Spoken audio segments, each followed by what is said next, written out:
Thanks for joining us on Arirang News. I'm Kim Dami in Seoul. Russian leader Vladimir Putin will arrive in North Korea later today for his first visit in 24 years. Ahead of his two-day trip, he says he'll be looking to develop a trade and reciprocal payment system that the West does not control. South Korea's top lobby group of doctors, the Korean Medical Association, is staging a nationwide strike of community doctors today against the government's medical school quota expansion. The government warned they would face legal punishment for their collective action.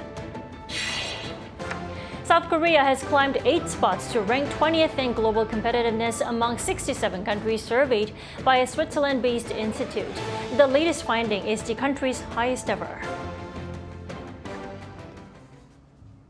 Russian President Vladimir Putin is heading to Pyongyang today at North Korean leader Kim Jong-un's invitation. Now, the two leaders are expected to further upgrade their ties by signing a comprehensive strategic partnership treaty. Shin Ha-young reports. As confirmed by both the Kremlin and North Korea on Monday, Russian President Vladimir Putin will travel to North Korea on Tuesday for a 2-day visit before heading to Vietnam later in the week. This is his first visit to Pyongyang in 24 years since July 2000, when the North Korean leader Kim Jong-il and the Russian leader announced a joint declaration on friendly cooperation. It'll be Putin's third summit with leader Kim Jong-un following their second meeting last September. According to the Kremlin, Putin will arrive in Pyongyang on Tuesday evening and hold meetings on Wednesday. A Kremlin aide said the two leaders will sign several important agreements, which may include a comprehensive strategic partnership treaty outlining future cooperation and deal with security issues. They also plan to discuss issues including the economy, energy, transportation, and agriculture. Ahead of his visit, Putin said in a letter published in North Korea's Rodong-sinmun on Tuesday that he intends to alleviate relations with North Korea to a higher level. He added that they will develop alternative systems for trade and mutual settlements not strained by Western countries and jointly oppose their illegitimate restrictive measures. Meanwhile, the White House on Monday expressed concern over Putin's visit to Pyongyang, warning that it could deepen military cooperation between Russia and North Korea. Not just because of the impacts it's going to have on the Ukrainian people, because we know North Korean ballistic missiles are still being used to hit Ukrainian targets, but because there could be some reciprocity here that could affect security on the Korean peninsula. Experts say it's unlikely that an agreement on automatic military assistance will be included in talks between Putin and Kim due to the ongoing war in Ukraine. Such an agreement would mean that if either Russia or North Korea were attacked by a third party, the other would intervene. Instead, lower-level treaties on military cooperation could be considered, allowing for closer military consultations and, if needed, the provision of weapons between them, which would still violate UN Security Council resolutions on Pyongyang. As a permanent member of the UN Security Council, if Russia makes new treaties with Pyongyang on military cooperation, it would be a clear violation of the UNSC resolutions, as the core of these is to cut off the flow of funds to North Korea, to stop the North's nuclear and missile development, and to halt all cooperation that would enhance the regime's military capabilities. He added that it's important for the South Korean government to keep a close eye on all discussions between Moscow and Pyongyang and share them transparently with the international community to prevent excessive military cooperation that violates UN Security Council resolutions. Shin Ha-young, Arirang News. Also taking place during Putin's North Korea visit is diplomatic security talks between Seoul and Beijing. The dialogue is also drawing much attention, with Korean Peninsula issues set to top their talks. Pyongyang has more. This week is set to be a busy one of diplomacy on the Korean Peninsula. South Korea and China are scheduled to hold high-level talks between their foreign and defense officials on Tuesday, the same day that Russian President Vladimir Putin will likely visit Pyongyang. South Korea's foreign ministry announced Monday that the 2+2 meeting set to take place in Seoul will be led by Vice Foreign Minister Kim Yoon and his Chinese counterpart Sun Weidong.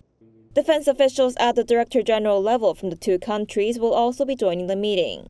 The two countries agreed to hold such talks last month when President Yoon Suk-yeol sat down for a separate bilateral meeting with Chinese Premier Li Chang on the sidelines of the trilateral summit with Japan. The dialogue was first established in June 2013 and was held that year and in 2015 between Director General level officials. The meeting has not taken place since then, amid strained bilateral relations, after South Korea agreed to deploy a U.S. missile defense shield, called the THAAD system.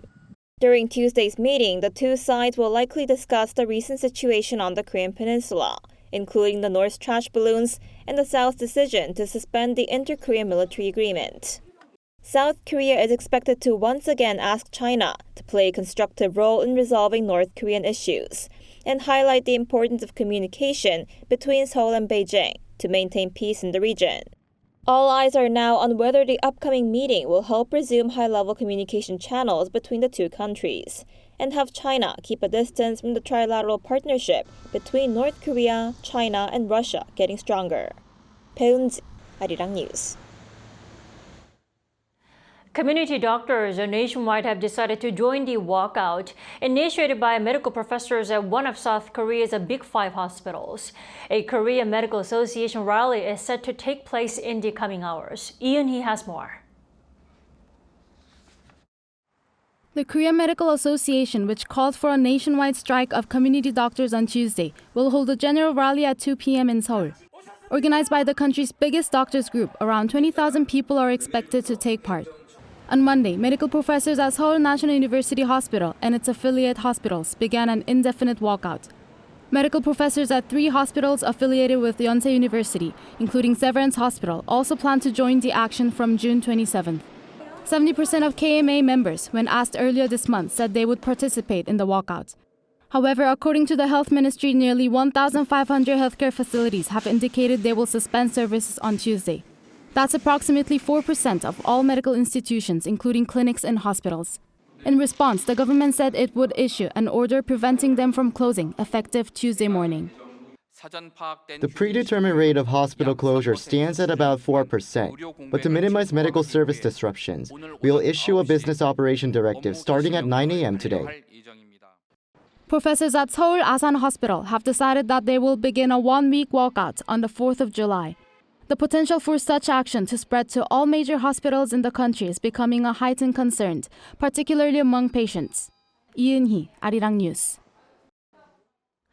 And the South Korean government will take all necessary steps to ensure medical students and interns can continue their studies and training. That's according to President Yoon speaking at a cabinet meeting on Tuesday, as university hospital doctors threatened to strike against the increase in medical school admissions from next year. Calling such actions regrettable and negligent, Yoon said the government has no choice but to take stern measures in the interest of public health. He called on the medical community to participate in a public dialogue with the government to provide resilient regional and essential services, assuring doctors their voices would be heard if they return to work. During the cabinet meeting, the president also outlined his diplomatic trips to 3 Central Asian countries last week, highlighting achievements made in securing cooperation in minerals, energy, and infrastructure. Yoon called for follow-up measures to prepare for the first Korea-Central Asia summit in Seoul next year.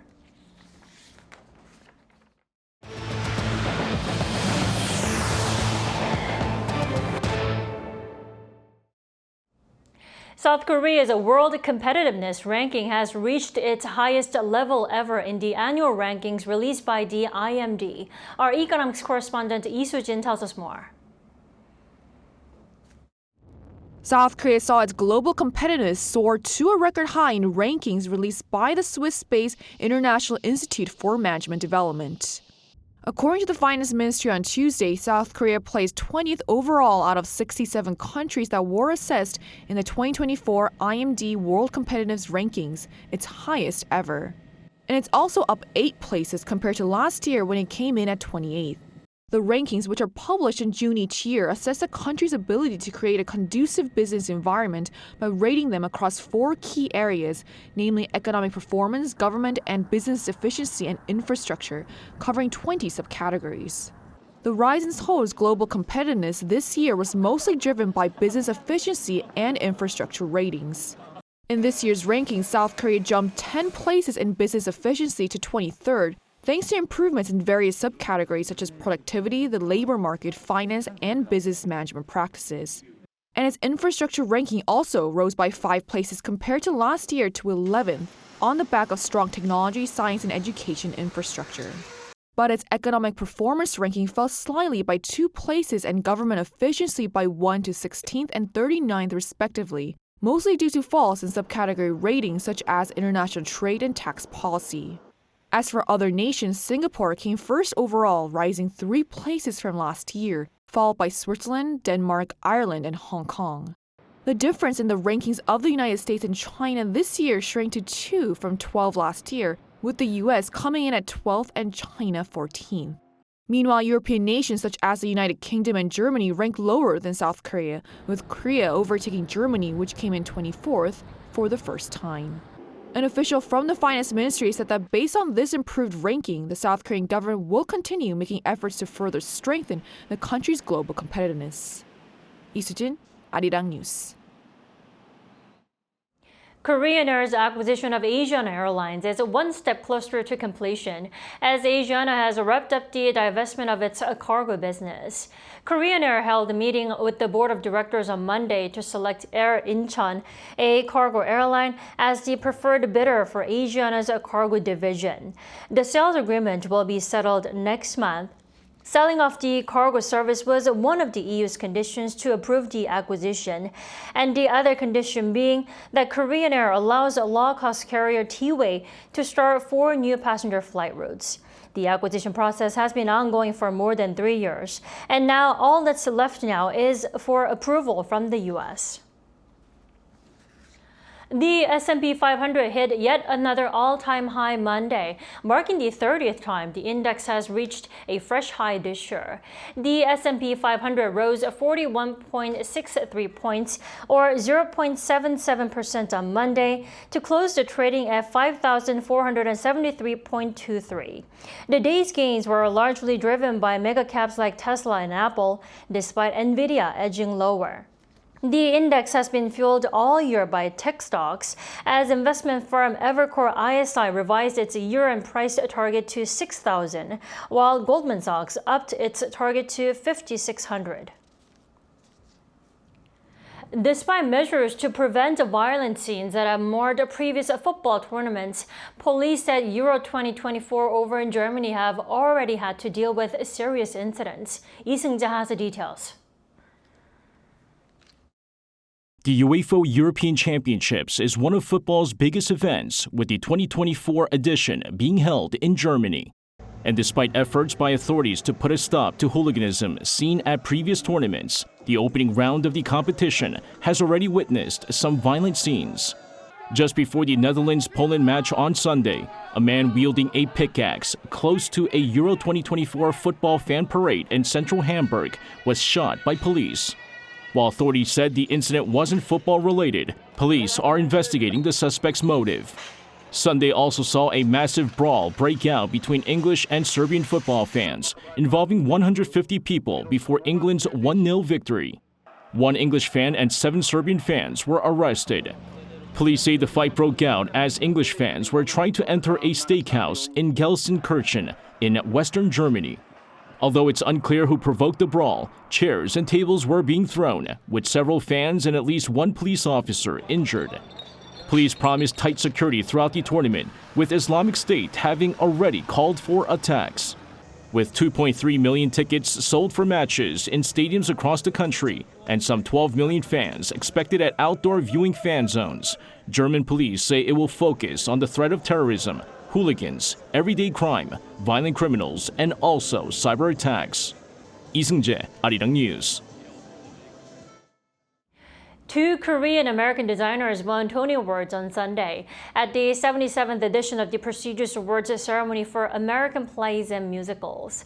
Linda Cho won her 2nd Tony for costume design for her depiction of 1920s New York in the musical The Great Gatsby.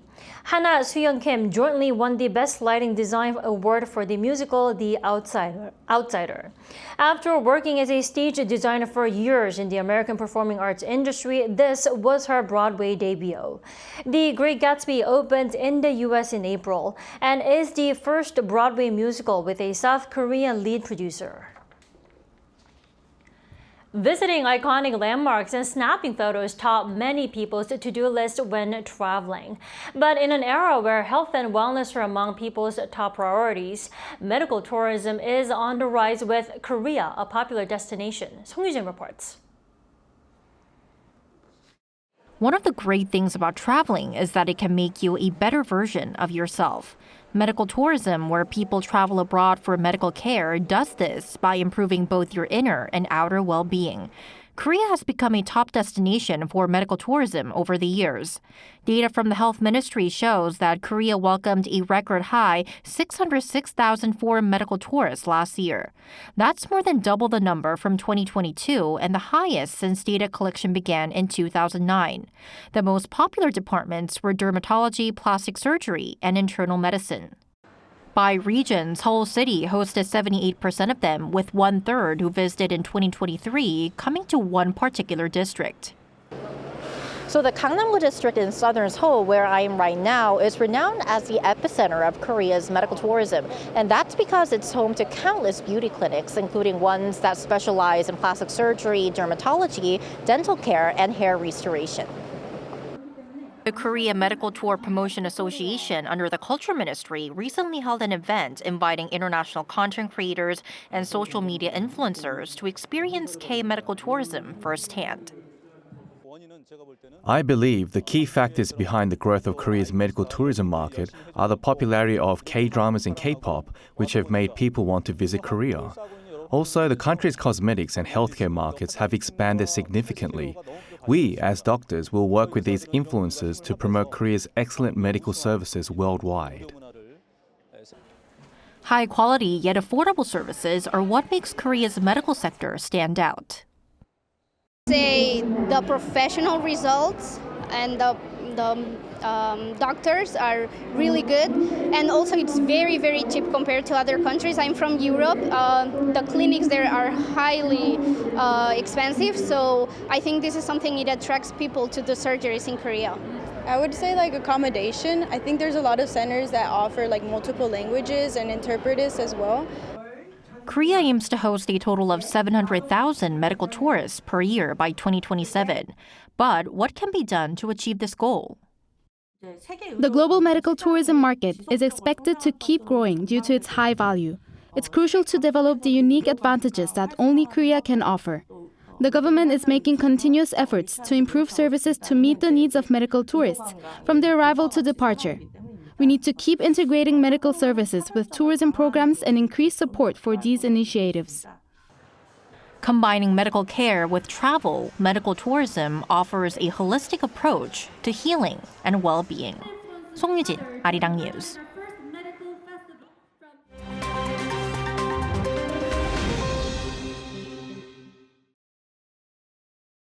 Let's take a look at the latest news in the world now.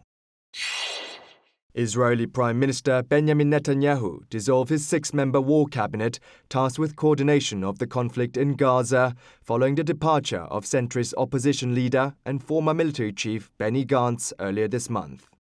According to Israeli government spokesperson David Mencer, decisions on the war with Hamas in Gaza will now be made through the pre-existing security and full cabinets, which do not affect the Israeli Defense Forces' existing chain of command. After clashes in opinions, 2 former IDF chiefs of staff, Benny Gantz and Gadi Eisenkot, resigned on June 9th, with Gantz commenting that Netanyahu's leadership was preventing us from approaching true victory. Netanyahu informed ministers on Sunday night that the war decision-making body would be dissolved rather than bringing in new members. Israel's war cabinet was formed shortly following the October 7th attack by Hamas, when the then opposition party leader and Netanyahu's rival, Gantz, joined the coalition in a show of unity. Benny Gantz is now back in parliament as an opposition party leader. German prosecutors announced on Monday what they are calling the country's biggest ever cocaine bust. Authorities said they seized 35.5 metric tons of cocaine between April and September last year, worth some $2.7 billion from several container ships, and made 8 arrests following a tip-off from Colombia. As part of the OP Plexus operation alongside Europol, 25 tons of the narcotic were found at the port of Hamburg, while 8 tons were seized in Rotterdam, the Netherlands, and 3 tons were confiscated in Colombia. The cocaine was reportedly hidden among vegetables and fruit. 2 Germans, 2 Turks, and others from Azerbaijan, Bulgaria, Morocco, and Ukraine were among those arrested. Following a migrant shipwreck in the Mediterranean Sea off the Italian coast, 64 people were reported missing, while 11 were rescued, according to the Italian Coast Guard. The UNHCR, the IOM, and UNICEF released a joint statement saying that the shipwreck took place around 200 kilometers east of Italy's Calabria, involving a boat that departed from Turkey 8 days ago, which caught fire and capsized. According to the UN agencies, the survivors and missing people came from Iran, Syria, and Iraq. The German aid group rescue ship said that an additional 11 migrants died in a second shipwreck, where the group's rescue ship picked up 51 people, including 2 who were unconscious, and recovered 10 bodies trapped in the lower deck of a sinking wooden boat. The governor of the U.S. state of Maryland granted a mass pardon on Monday to 100,000 people with more than 175,000 low-level marijuana convictions. Democrat Governor Wes Moore said we cannot address the benefits of legalization if we do not address the consequences of criminalization, while stressing that the state's drug policies have a disproportionate impact on people of color. The mass pardon comes after Maryland residents voted in a November 2022 ballot referendum to legalize the use of marijuana by adults. While possession and use of marijuana remain illegal under U.S. federal law, 24 states have legalized the recreational use of the plant-based drug under local laws. Kim Seong, Arirang News.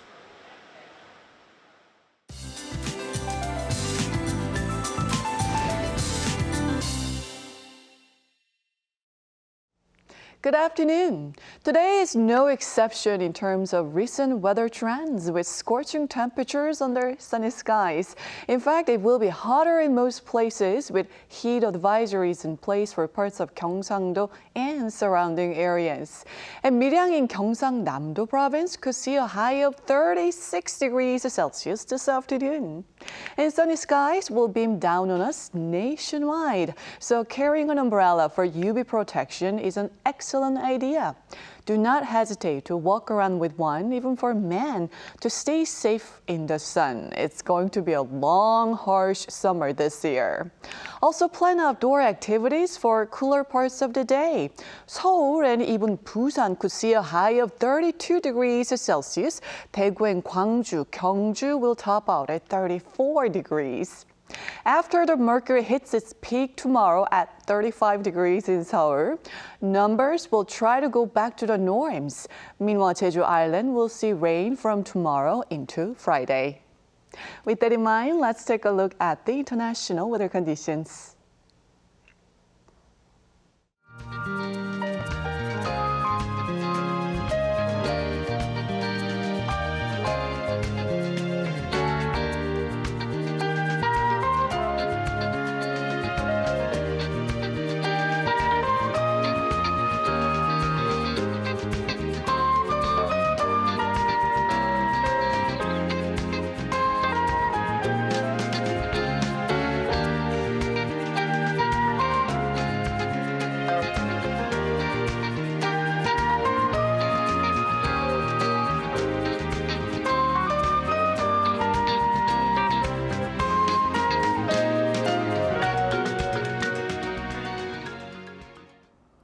That's all we have at this hour. Arirang News will be back at 2 p.m. Korea time. Thanks for watching.